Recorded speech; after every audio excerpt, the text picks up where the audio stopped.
बिस्मिल्लाहिर्रहमानिर्रहीम। अस्सलामु अलैकुम। उम्मीद है डियर स्टूडेंट्स आप खैरियत से होंगे। आज की इस वीडियो में मैं आपको फ़िज़िक्स के पेपर के मुतालिक बताऊंगा कि फ़िज़िक्स में कितने सेक्शंस होते हैं, कितने क्वेश्चंस होते हैं, कितने मार्क्स होते हैं और इन मार्क्स की डिस्ट्रीब्यूशन कैसे होती है। तो चलते हैं अपनी वीडियो का आगाज़ करते हैं। लेकिन अपनी वीडियो शुरू करने से पहले मैं आपको ज़रूर कहूँगा कि अगर आप मेरे इस चैनल पर नए हैं तो मेरे इस चैनल को सब्सक्राइब ज़रूर कीजिए। तो डियर स्टूडेंट्स, आज की लेक्चर में हम क्या पढ़ेंगे कि पेपर में कितने सेक्शंस होते हैं। यहाँ पर मैंने कंक्लूजन में ऑलरेडी मैं लिख चुका हूँ कि कितने सेक्शंस होते हैं, कितने मार्क्स होते हैं, कितना टाइम होता है और कितने क्वेश्चंस होते हैं। ये 4 हिस्सों पर मुश्तमिल होता है। इसमें ये 4 चीज़ें होती हैं। तो सबसे पहले हम जाते हैं सेक्शन ए की तरफ के how many sections include a physics paper. कितने होते हैं? 3 sections are included. Section A, section B, section C. यानी पेपर में आपके पास जब आपको बोर्ड का पैटर्न दिया जाए, पेपर दिया जाए, तो उसमें कितने सेक्शंस होंगे? 3 सेक्शंस होंगे। Section A, section B, section C. अब टोटल कितने क्वेश्चंस होंगे इन 3 सेक्शंस में? तो टोटल हमारे पास देखे 6 क्वेश्चंस है। Question number 1, question number 2, question number 3, question number 4, question number 5, question number 6। तो कितने सेक्शंस होते हैं? 3। कितने क्वेश्चंस होते हैं? 6। अब इन 6 क्वेश्चंस की डिस्ट्रीब्यूशन किस तरह होती है? तो सेक्शन ए में हमारे पास कितने क्वेश्चंस होंगे? Only 1 question. सेक्शन बी में हमारे पास कितने क्वेश्चंस होंगे? ओनली 1 क्वेश्चन, जो क्वेश्चन नंबर 2 है। सेक्शन सी में हमारे पास 4 क्वेश्चंस होते हैं। Question number 3, question number 4, question number 5, question number 6।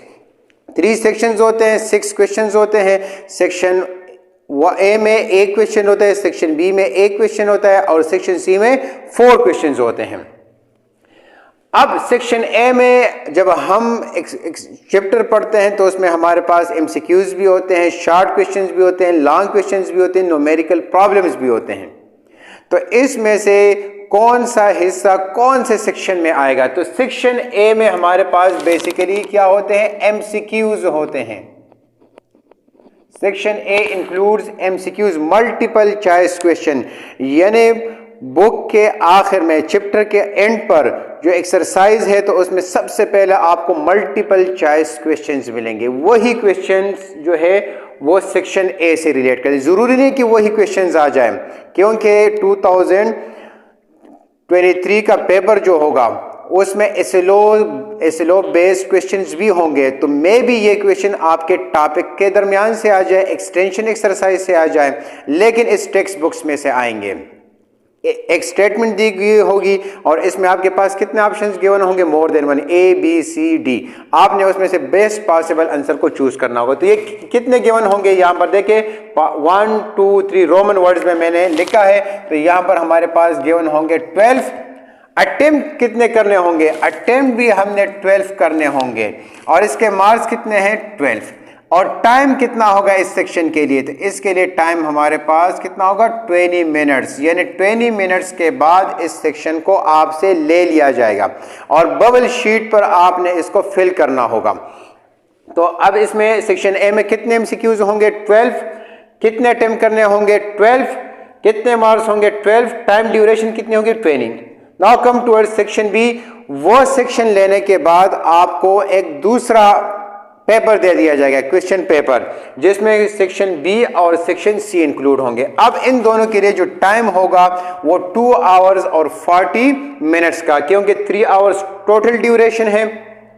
तो उसमें से 20 मिनट्स आप माइनस कर ले तो 2 आवर्स और 40 मिनट्स रह जाएंगे। तो अब क्वेश्चन नंबर 2, इसमें कितने पार्ट्स गिवन होंगे? इसमें हमारे पास 1 2 3 4 5 6 7 8 9 10 पार्ट्स आपके पास गिवन होंगे। तो टोटल पार्ट्स हमारे पास कितने गिवन होंगे? 10। कितने अटेम्प्ट करने होंगे? 8 पार्ट्स अटेम्प्ट करने होंगे। यानी 2 की आपके पास ऑप्शन है। और इस ईच पार्ट के मार्क्स कितने होंगे? ईच पार्ट के मार्क्स होंगे 4। यानी 8 4s आर 32। टोटल मार्क्स इस सेक्शन के कितने होंगे? सेक्शन बी के वो होंगे 32।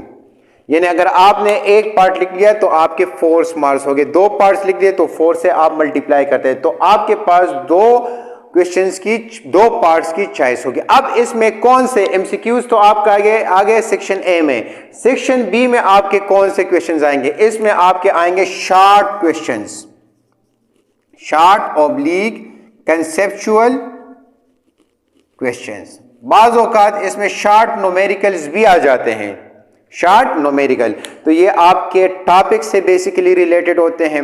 एक्सरसाइज में भी ये शॉर्ट क्वेश्चंस होते हैं, कंसेप्चुअल क्वेश्चन। जरूरी नहीं है कि वही आ जाए, लेकिन टॉपिक से रिलेटेड आएंगे।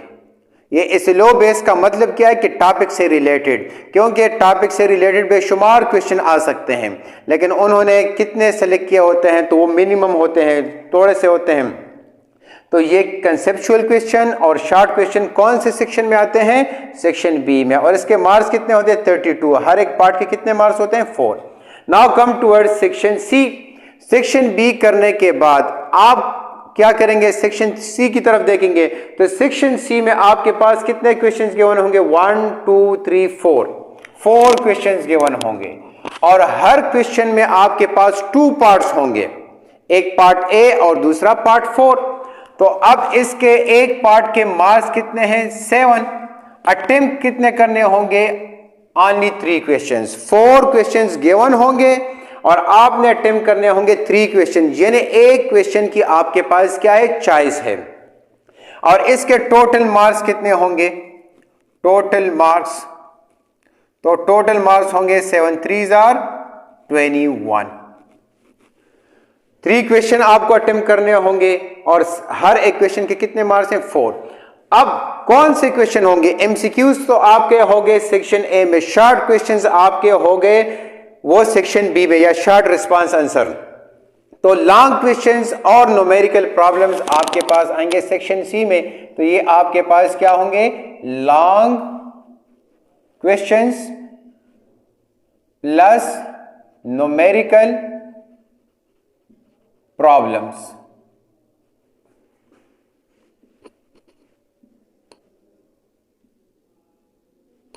सेक्शन ए आपका इंक्लूड होगा एमसीक्यूज, सेक्शन बी इंक्लूड होगा conceptual question, section C include होगा long question plus numerical problem. तो पार्ट ए आपका होगा लॉन्ग क्वेश्चन, पार्ट बी आपका होगा numerical problem. Question number 4 part A आपका होगा लॉन्ग क्वेश्चन, पार्ट बी आपका होगा न्यूमेरिकल प्रॉब्लम। पार्ट ए आपका होगा लॉन्ग क्वेश्चन, पार्ट बी आपका होगा न्यूमेरिकल प्रॉब्लम। पार्ट ए आपका होगा लॉन्ग क्वेश्चन, पार्ट बी आपका होगा न्यूमेरिकल प्रॉब्लम। अब मार्क्स डिस्ट्रीब्यूशन किस तरह होगी? आप कहेंगे कि 7 है तो 3.5, एक के होंगे 3.5, दूसरे 9। पार्ट ए के मार्क्स होंगे 4, पार्ट बी के मार्क्स होंगे 3। पार्ट ए के मार्क्स होंगे 4, पार्ट बी के मार्क्स होंगे 3। तो डियर स्टूडेंट्स, आज की इस लेक्चर में, आज की इस वीडियो में आपने पेपर, फिजिक्स पेपर डिस्ट्रीब्यूशन के मुतालिक जाना। और ये पेपर डिस्ट्रीब्यूशन जो है ये कौन सी ग्रेड से रिलेटेड है? ग्रेड 9 एंड 10, मैट्रिक ग्रेड, यानी मैट्रिक के लिए ये बेसिकली है। तो इसमें आपके पास क्या है? सेक्शन ए जो है ये आपके पास इसमें क्या होगा? नोट देख लें। एमसीक्यूज जो होंगे सेक्शन ए में होंगे, शॉर्ट क्वेश्चन या शॉर्ट रिस्पांस आंसर आपके पास सेक्शन बी में आएंगे, long questions plus numerical problems आपके पास आएंगे सेक्शन सी। तो डियर स्टूडेंट्स, उम्मीद है कि मेरी ये वीडियो आप जरूर पसंद करेंगे। शुक्रिया।